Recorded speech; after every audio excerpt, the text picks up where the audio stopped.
Yeah, this is kind of a tiring trail. And a vulture is now circling me.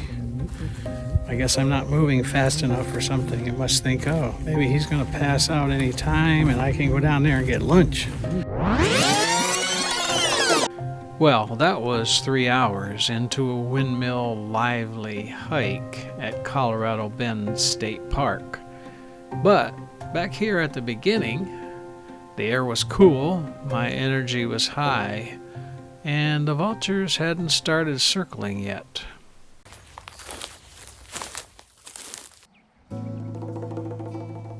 There's some neat skies here.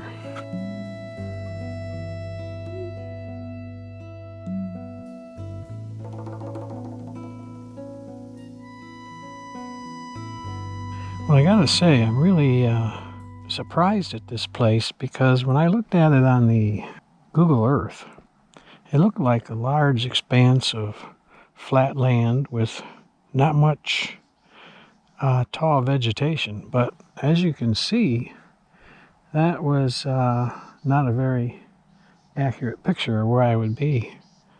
It's really quite beautiful here. It's very quiet.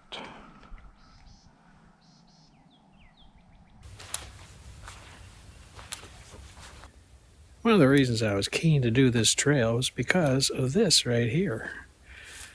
It's an old windmill with a tank, and it has a little bit of history. It's kind of reframing the history of Texas, the ranching part of it. And actually along here, I came across these backcountry camping sites. And I gotta say, these things are pretty nice. They're out in the middle of nowhere.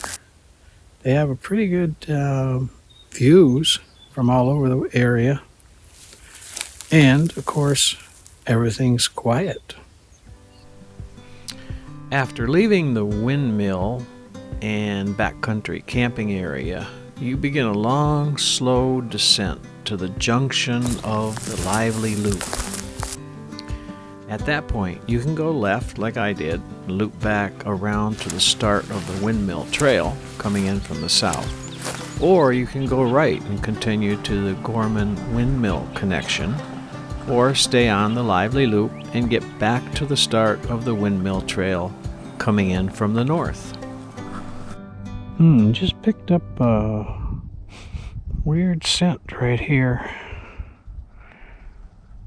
Smelled kind of animal-like. I know I saw some, well, it looked like bobcat tracks a while ago. Yeah, it's very heavily wooded. A lot of oak, and of course a lot of juniper. I think they call these ash juniper. Another trail at this park, called Cedar Chopper, memorializes a group of people who harvested these trees from the hill country for fence posts, charcoal, and shingles. For decades, they worked with just axes, living off the land and the money they made from harvesting these junipers.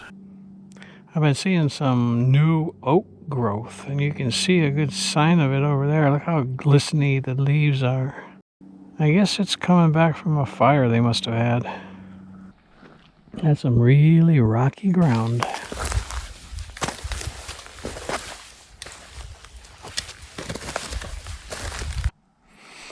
Just over there, it's like a pond, and it actually has water in it. And if you look right there, you'll see an ash juniper that is loaded with pollen.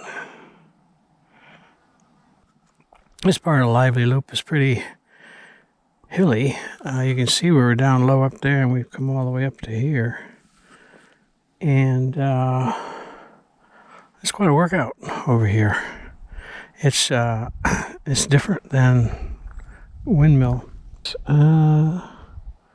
There's a deep canyon here. Looks like some large rocks down there. So that's surprising.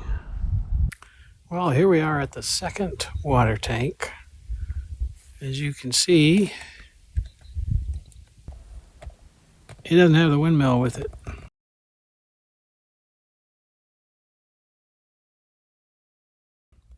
And right here behind me is a cool little trough where I guess if you were out here and there had been rain recently and you needed some water, you might be able to get it there. Of course, you'd want to use one of those life straws or something, you know, because you don't know what's been drinking out of there or doing other things in there. So far I've seen a chicken hawk. Got 2.5 miles maybe under my belt, and feeling okay. So gotta go up here a ways and turn a corner, and then we'll be in heading for some rock outcroppings that looked really neat. Yeah, this section is pretty hot. So if you do this, you probably want to hit this early.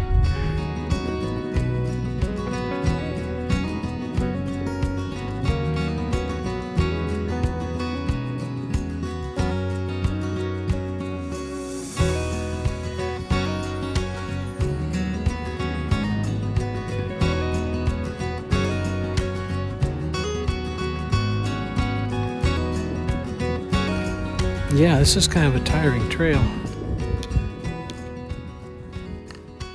Some wet trail conditions, but it's kind of good to see it. And all these little water holes along the side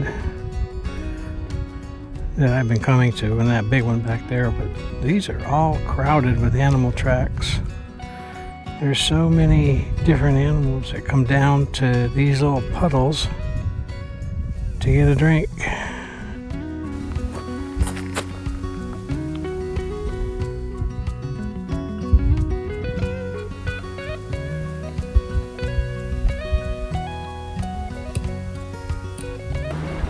So, in summing up, this is a really neat park. I loved that hike. That hike was just so much variety.